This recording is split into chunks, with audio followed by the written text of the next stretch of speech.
you guys being here means the world to all of us.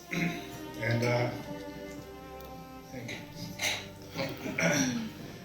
I hope this isn't the last time we see you, because the best thing we can do to honor him is to keep these relationships alive and keep sharing all the stories we have, because I know they're different and eclectic and maniacal, and but that's Robert, and he touched all of our lives differently, but I'm confident in saying that everybody in here has been at a low point and had Robert there for them. Absolutely. When no one else was. Absolutely.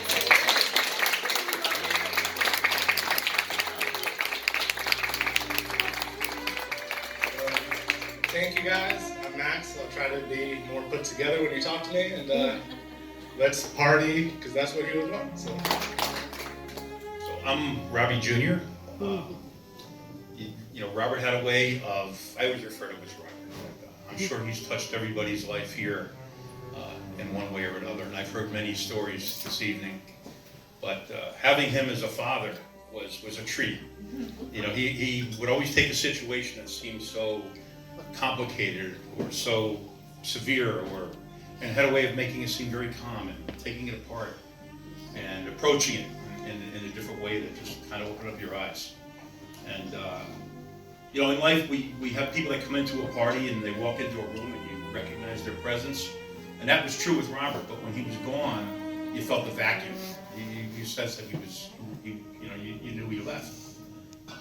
And there's certainly a big feeling of a vacuum now. He was one of a kind. You know, there were so many people I talked to here tonight said that they've never met anybody like him, that he was original. More so than you can say about anybody. You know, he was extremely passionate, whether he was getting excited over something he sat down to eat, or a glass of wine, or his temper. His temper was, forget about it, the world collapsed when he got upset. And you know, the only thing you could do was to find humor in it. And I think every one of his children, we all experienced that. But at the end of the day, there was always a lot of love there.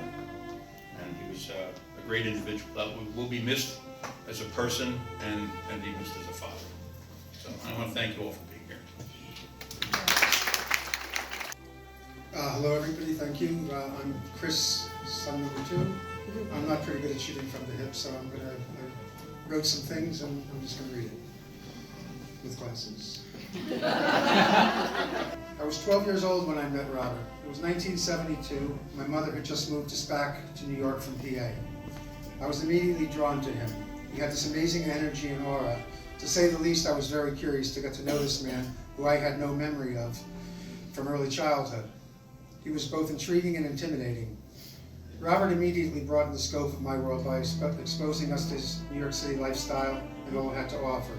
First outings included a trip to Radio City Music Hall, to watch the Rockettes, iconic movies as Godfather, going to Tower Records, a little later on actually.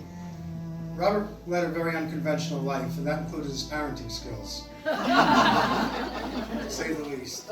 He wasn't a typical dad, often acting more like a friend and trying to be a mentor. As a teenager, I worked at his restaurants and became immersed in New York City. I learned much from him and my surroundings and the expanded array of people who were part of our daily life. Robert even got me to like the wee hours of the morning. As a kid, I hated early morning. 5 a.m. was when we got up and milked the cows. With Robert, it was when our night was ending. But as we all know, teenagers think they know everything, so I didn't always follow his advice, which led to typical father-son discord. No matter how off course we were at times, we were bonded in an unbreakable tether. Through it all, I always admired him for his spirit, intellect, courage, and accomplishments. As we both grew up a bit, we came to truly know and appreciate each other, especially in the recent years and months. We were enjoying a wonderful new chapter in our relationship. We thought we would have much more time, and I truly wish we had. I find comfort now in reflecting all the amazing times we did spend together and shaped me in ways I didn't realize.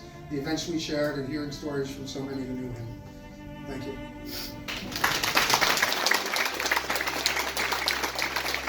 Hey guys, I'm Sam. I guess I'm number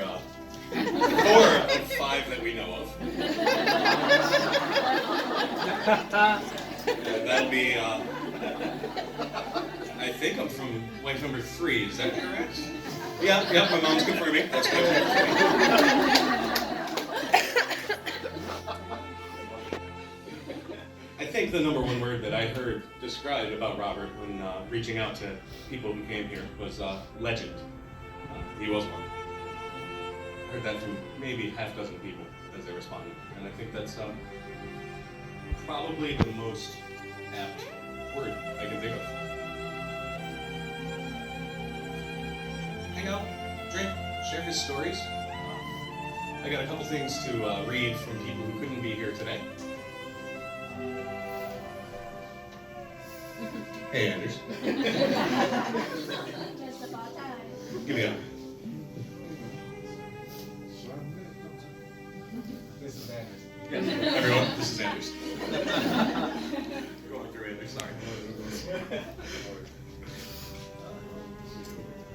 So from Pascal, who couldn't make it in, she was trying to catch a red eye in between engagements and just couldn't do it. Robert was an extraordinary man with a unique personality, so many talents, a very big heart, and always surrounded by beautiful women. Pascal knew Robert since 1993, and they became very close. Pascal has millions of memories and wishes she could be here today to share a few. She says to have fun, don't be sad. Robert will have wanted us to enjoy talking about his amazing life, and we all miss him very much. And rest in peace. Signed, your French baby, Pascal. And then I've got Anthony Simeone with, I have such fond memories of Robert. His laugh and love for his family, his kindness and sincerity, and the general belief that everyone is good and means well. He taught Anthony a lot of things in life that he'll cherish forever. Robert was his friend. Robert was his family, like a second father. He was the person that Anthony picked up the phone to call first. The person that man, I love how battery efficient my phone is. The person that he laughed and cried with. Robert was a wonderful man, funny and clever on so many levels. He was an inspiring leader, a talented musician, and as loyal comes. We'll miss you, Robert. You are forever in our hearts. Thank you for all you've done. We will cherish and celebrate our friendship each and every day. We all love you.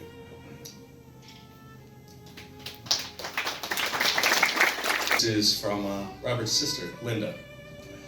Words are everything at such a time of tribute and a time of remembrance of my big brother, Robert. I loved so dearly and without reservation. Time passes ever so quickly, and one finds our chances to say hello or goodbye have eluded us forever. I just recently emailed him, and I received a reply. I had no idea he was ill, and that these would be my last words to him. Memories of my big brother. Hey, memories. I think the battery's done on this one. Memories of my big brother come to me in waves. All right, stand over here. Come to me in waves, as if I was a child again, and he was holding my hand. I was trying to keep pace with his grown-up stride. He was always taking... Hang on. There we go. He was always taking... I'm having a bad time here. Oh, God. That's Robert. Yeah, that's Robert telling me to do better sound. Eat the mic, sir! I'm trying. He was always...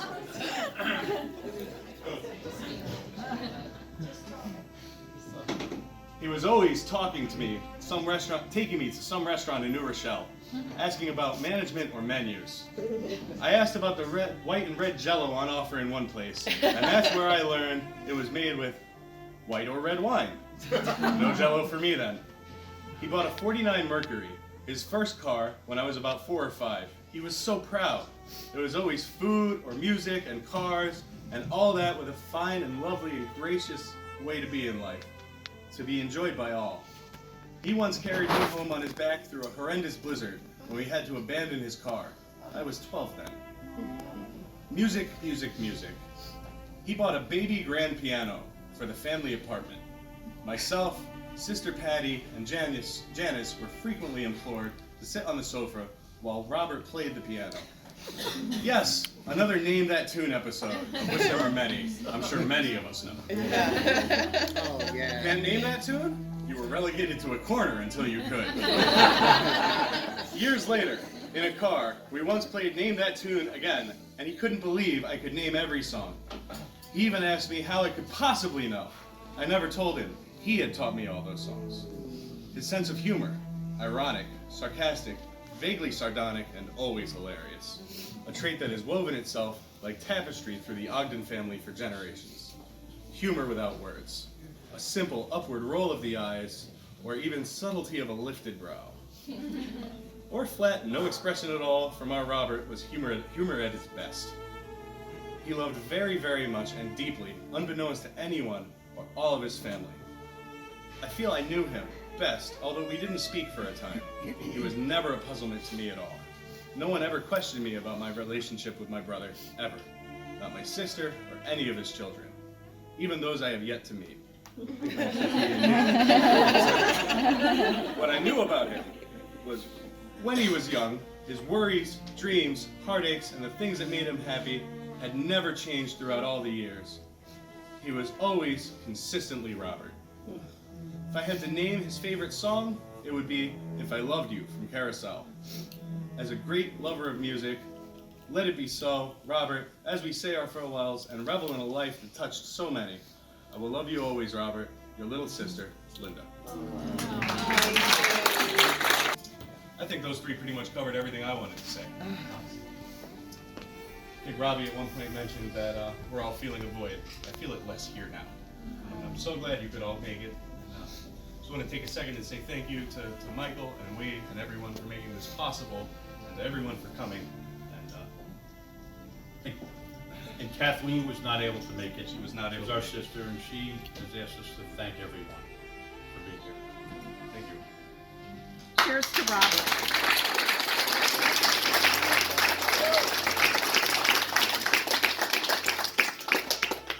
Take a couple sentences and share your favorite Robert story. I think maybe we'll put it online, we'll find a way to make it available for everyone.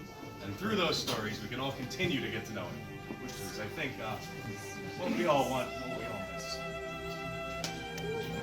You don't mind? Yeah, by all means. My name is Nick Leonelli. I worked for Robert for a number of years when this space was Lady Astor's. Yeah. I met my wife here. Our wedding reception was here. And 36 years later, it's probably the highlight of our lives, other than the birth of our children. Robert was one of the most passionate, and he was certainly the most original human being I ever met. He didn't do anything without passion. I was telling Robbie earlier, he could describe a piece of Kentucky Fried Chicken in a way that you just, it made it sound like a gourmet meal. When he was presented with any kind of a problem or an obstacle, I always admired the fact that he could look at it, immediately figure out what he didn't know, that he had to know, and more importantly, know where to go to find out to fix the problem. As I said about the passion, I mentioned his temper. Oh, yeah. Eruptions of his temper were like volcanic eruptions. It was just, you're left with fallout. But he was a loyal friend. Mostly it was good. You know, when we got open each night, he and I would go to the back and play chess over and over and over again. and I let him win occasionally. But we needed something that we could totally concentrate on that wasn't Lady Esther's. We needed to get our heads out of it. About Robert's loyalty and humanity. Once, one of his waitresses, Chris, had dealt with a particularly obnoxious six-top who had her running all night, was really mean to her, really awful, and when they got up to pay, they had not tipped her. Robert chased them out onto the street and stood there while the man took out his wallet and took out enough money that Robert thought was appropriate.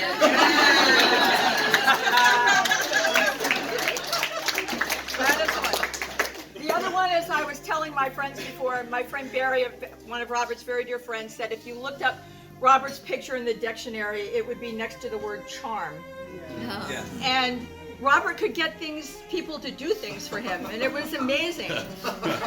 And I was so excited to know somebody who was in the restaurant business. I'd never seen the back of a restaurant, a real restaurant kitchen. He goes, come back, come back. Oh, and by the way, if you want to stand here and enjoy this, here's a chef knife, and here's carrots, and you can chop these for a while. And I thought, for a minute, I thought this was just like, this was way before the Food Network, but if it had been around at that time, I would have thought, this is so like Food Network. And little did I know, upon further reflection, this was total like Tom Sawyer Huck Finn. Here, come in here, enjoy this. Take a knife, chop these vegetables, enjoy yourself. You know, can I get you a glass of wine? No, you can't have wine while you're chopping vegetables, but it was, you know, he was charming. Come in and chop vegetables. It was a great experience. I've always loved Lady Esther since then. Someday I want to go back and see if the kitchen looks the same. Anyway, total charm, total charm.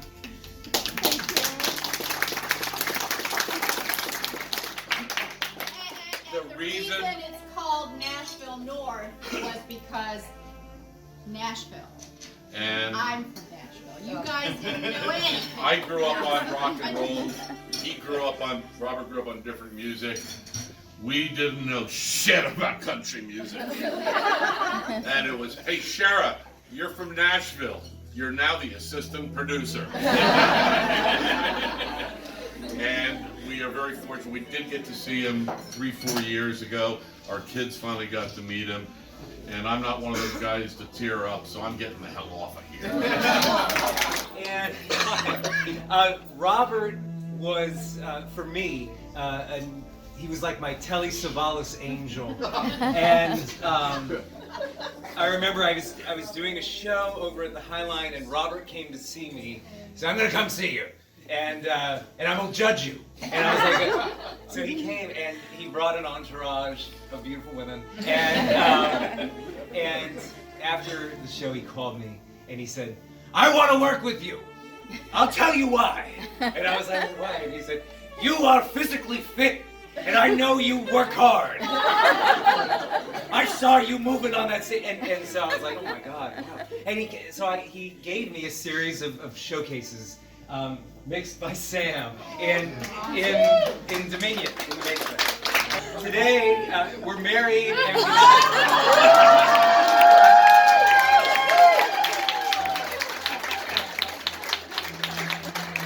we have a 16-month-old baby.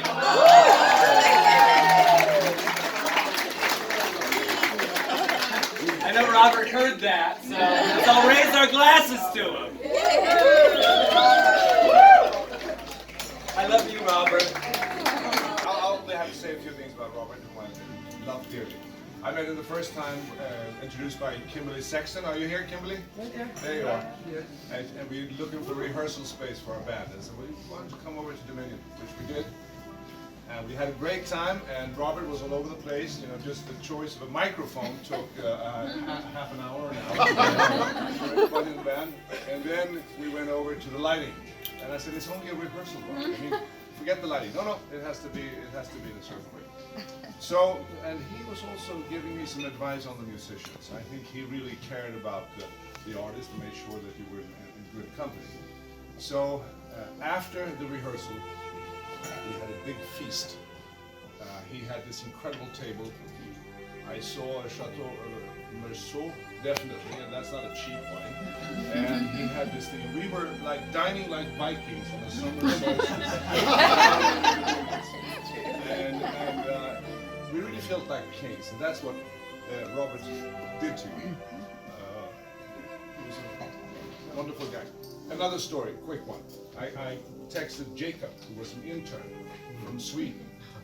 And so I said to Jacob that unfortunately our dear friend here has passed away. And he said, "Oh, I love to work with him, this legendary man.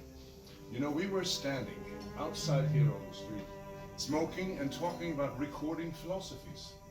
And, you know, as always, Robert, we had a good grip on the theme. And he said, so Jacob, tell me, when do you know that a song is mixed properly? Jacob, of course, didn't have an answer to that. So he said, when the intention of the song is there. That was Robert. Yeah, thank you so much. From everybody here, thank you to Indochine and everyone working. Absolutely. Yeah, thank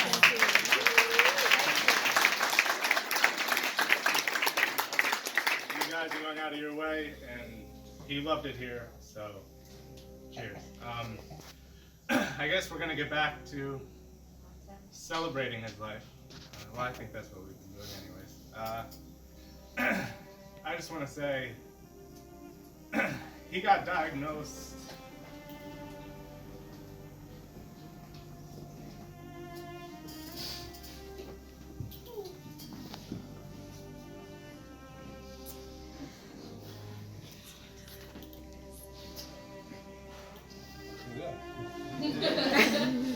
All right.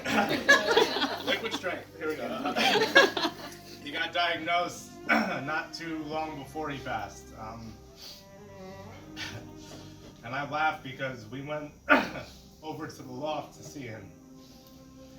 And he was sitting there with patches all over his body and catheter, and this terrible scene that no one would ever want to see. And he goes, hand me that. Hand him, puts it on his head, he puts on a fedora, he goes, hand me that. Takes his cigar, lights it up, and he goes, this is how I want to be remembered.